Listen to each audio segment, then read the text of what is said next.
이 시간에는 성령을 근심하게 하지 말라는 제목으로 하나님 말씀 증거하도록 하겠습니다.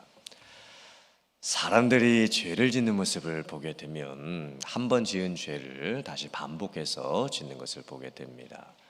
도둑질을 해서 감옥에 갔다 왔음에도 불구하고 도벽을 끊지를 못합니다. 도벽이 무엇일까요? 물건을 훔치는데 내가 배고파서 훔치는 것도 아니고 돈이 없어서 훔치는 것도 아니고 뭐가 필요해서 훔치는 것도 아닙니다. 물건을 훔치고 싶은 충동을 이기지 못해서 도둑질을 계속하게 되는 것을 도벽이라고 합니다. 도벽은 병이지요. 그리고 도박을 하면 3대가 망한다는 말이 있지요. 그만큼 도박, 갬블링, 노름을 하는 것은 잘못된 것입니다. 역시 도박을 하는 것도 중독에 빠지게 됩니다. 심지어 도박하다가 그걸 하지 않기 위해서 손가락을 잘랐음에도 불구하고 여러 가지 다른 방법을 가지고서 도박을 계속하는 것을 보게 됩니다. 우리가 죄를 짓게 되면 양심의 찔림을 받고 가책을 받습니다. 양심은 하나님께서 믿는 자나 믿지 않는 자나 죄를 억제하기 위해서 주신 가장 기본적이고 근본적인 마음의 법입니다. 그러니까 우리 안에 법이 있는 거예요. 죄를 지으려고 할 때 이걸 내가 하면 안 되겠다, 하지 말아야 되겠다. 그리고 하고 나면 양심의 찔림을 받게 하셔가지고 다시는 죄를 짓지 않도록 해주시는 것이 양심의 법입니다. 그런데 우리가 어떻게 할까요? 분명히 양심의 찔림을 받았습니다. 그런데도 불구하고 또 어떻게 하지요? 똑같은 죄를 짓습니다. 양심에 빵꾸가 난 거죠. 우리는 양심에 빵꾸가 나면서도 계속해서 반복해서 죄를 짓고 맙니다. 도대체 죄를 어떻게 안 지을 수가 있을까요? 어떻게 죄를 억제할 수 있을까요? 죄를 지으려고 하는 충동이 일어나게 될 때에 어떻게 그것을 막을 수가 있을까요? 우리가 심지어 예수님을 믿고 나서 교회를 다님에도 불구하고 우리들은 여전히 죄를 짓습니다. 오늘 성경 말씀을 보면 우리들이 도둑질하거나 도박을 하거나 살인을 하거나 하는 것 같은 죄는 짓지는 않지요. 그런데 인간 관계 속에서 일어나는 여러 가지 죄들을 짓는 것을 보게 됩니다. 악독, 다른 사람에게 악한 감정을 품는 거예요. 그리고 악한 마음으로 다른 사람에게 해를 가하고 싶은 충동이 일어나는 것, 그게 악독입니다. 근데 예수님을 믿고 구원받은 성도들이 이 악독하는 마음을 품게 된다는 겁니다. 노함과 분냄, 화를 절제하지 못하고 화의 감정을 함부로 풀어버리는 것이죠. 떠드는 것과 비방하는 것, 말실수하고 가십하고 말로 사람들을 편가르고 말로 인해서 여러 가지 죄들을 짓게 됩니다. 친절하게 하라, 불쌍히 여기라, 다른 사람들을 용서하라. 다른 사람에게 친절을 베푸는 걸 어느 정도 할 수 있을 것 같습니다. 또 다른 사람을 긍휼히 여겨주는 것도 어느 정도 할 수 있을 것 같습니다. 그런데 다른 사람을 용서해 준다라고 하는 것은 참 어려운 일입니다. 베드로가 예수님께 물었습니다. 예수님, 우리가 다른 사람을 용서해 줄 때 7번 정도 용서해 주면 되겠지요? 지금 어떤 사람이 나에게 죄를 지었는데 제가 용서를 해줬습니다. 근데 나한테 그 사람이 똑같은 죄를 짓습니다. 그 사람이 계속해서 반복해서 나에게 어떤 해를 가하고 있습니다. 그때 예수님, 제가 저 사람 정말 용서하기 힘든데 제가 7번까지 용서를 해주면 제가 잘하는 거겠지요? 이게 베드로가 예수님께 물었습니다. 그때 예수님께서 뭐라고 대답을 해주셨을까요? 7번씩 70번씩이라도 용서해 줘라. 이게 무슨 의미일까요? 7번을 70번 반복해서까지 용서를 해주라는 말씀이지요. 그럼 이것이 산수로 계산해가지고 7 곱하기 70 해가지고 490번까지만 용서해주면 잘하는 것이다, 이렇게 예수님께서 말씀하신 걸까요? 아니겠지요. 용서해 줄 때 무한대로 용서를 해줘야 된다는 말씀입니다. 끝까지 용서해 주라는 말씀입니다. 하나님께서 우리를 용서해 주시고 구원해 주신 것처럼 우리가 죄인이었을 때 하나님께서 우리에게 은혜 베풀어 주시고, 우리가 해결할 수 없는 그 죄의 문제를 예수님께서 십자가에 달려 죽으셔서 해결해 주신 것처럼 하나님께서 우리에게 베푸신 그 무한대의 사랑을 우리도 똑같이 다른 사람에게 베풀어 주라는 말씀입니다. 그만큼 용서가 어렵다는 뜻이겠지요. 무한대로 용서해 주는 것이 얼마나 어렵습니까? 근데 하나님께서 우리에게 그렇게 말씀을 해 주십니다. 우리가 죄를 지을 때 반복해서 죄를 짓게 되고 양심의 찔림을 받음에도 불구하고 죄를 짓게 되고, 어떻게 우리가 죄를 안 지을 수가 있을까요? 또 우리가 용서를 해줄 때에 정말 어렵습니다. 용서해 주는 게 정말 내 마음대로 안 됩니다. 그럼 어떻게 그 용서를 우리가 해줄 수가 있는 것일까요? 내 의지대로 안 되는 것을 어떻게 할 수가 있는 것일까요? 오늘 말씀을 보니까 그것은 오직 성령으로만 가능하다고 말씀을 합니다. 성령을 근심하게 하지 말라라고 말씀하고 있지요. 성령을 근심하게 하지 말라. 이게 무슨 의미일까요? 성령은 삼위일체 하나님이십니다. 성령은 인격을 갖고 계십니다. 우리가 평상시에 성령을 받는다라고 하는 표현을 많이 쓰기 때문에 우리는 성령을 어떻게 오해하냐면 마치 힘을 받고 능력을 받는 것처럼 오해합니다. 성령이 능력이고 성령이 힘인 것처럼 우리가 오해를 하는 것이지요. 하지만 성령은 무슨 힘을 받거나 능력을 받는 게 아닙니다.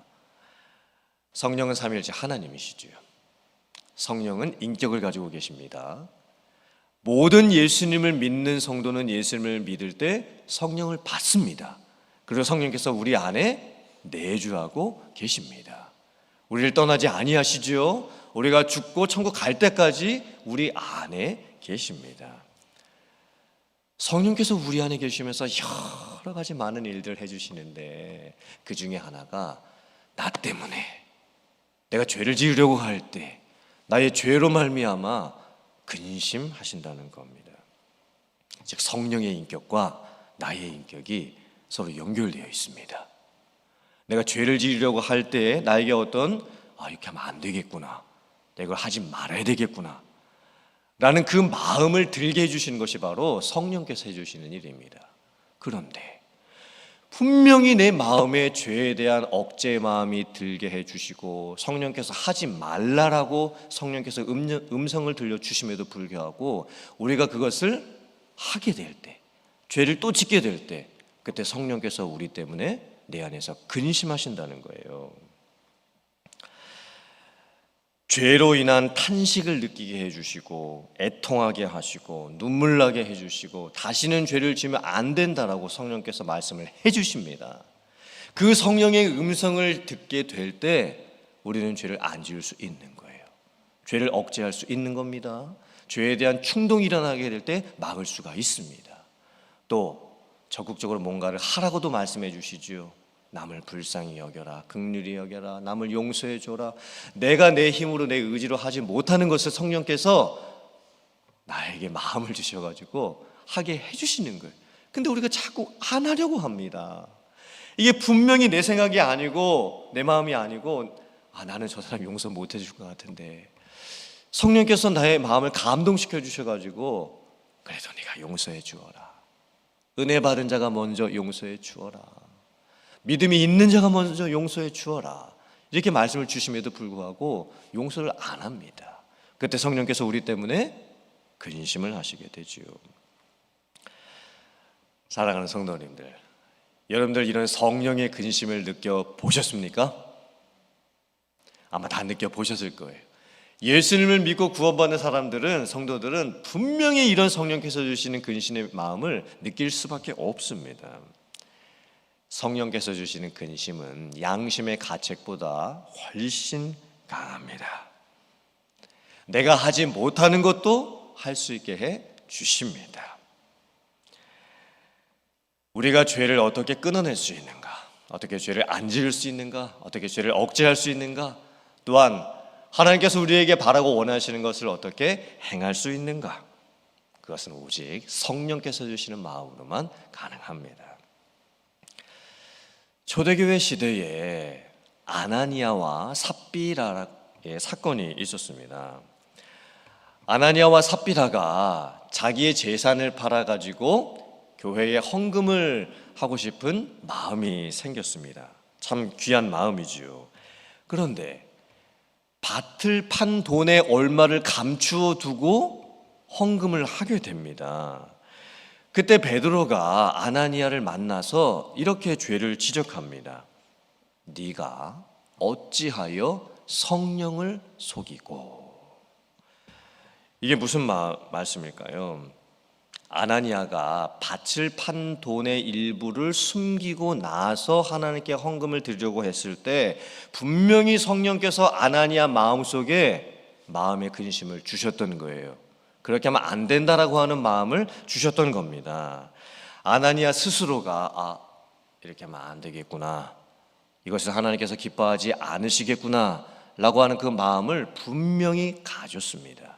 그런데 아나니아가 어떻게 했을까요? 성령께서 내적으로 주셨던 그 성령이 주시는 마음을 따르지 않았습니다. 그리고 끝까지 자기가 판 밭의 일부를 숨겨놓고 나서 교회에 헌금을 드리게 되지요. 베드로가 아나니아의 죄를 책망했을 때 어찌하여 돈을 숨겨두었느냐, 어찌하여 돈의 일부를 감추어두었느냐, 이렇게 이야기하지 않았습니다. 가장 먼저 지적한 죄는 무엇이었냐면 네가 어찌하여 누구를 속이고요? 성령을 속이고. 어찌하여 성령을 속였느냐? 어찌하여 성령께서 주시는 그 마음을 따르지 아니하였느냐? 이 책망을 했던 거예요. 사랑하는 성도님들, 성령을 근심하게 하지 말라. 참으로 두렵고 떨리는 말씀입니다. 우리가 죄를 지으려고 할 때 성령께서 주시는 마음을 가지고 죄를 지으면 안 된다라고 하는 그 마음을 알면서도 우리가 죄를 짓게 되지요. 우리가 성령을 따를 수 있어야 합니다. 참으로 두렵고 떨리는 마음으로 성령이 주시는 마음에 순종할 수 있어야 합니다. 또 한편으로 성령을 근심하게 하지 말라 하는 말씀은 참 감사하고 소망이 되는 말씀입니다. 왜냐하면 우리가 우리의 의지대로 또 우리의 마음대로 하지 못하는 것을 성령께서 할 수 있게 해 주시겠다는 말씀입니다. 심지어 죄를 짓고 또 죄를 안 짓는 것까지도 성령께서 우리에게 함께 해주시면 우리가 순종했을 때 성령이 원하시는 그 마음을 따라갈 수 있다는 말씀이지요.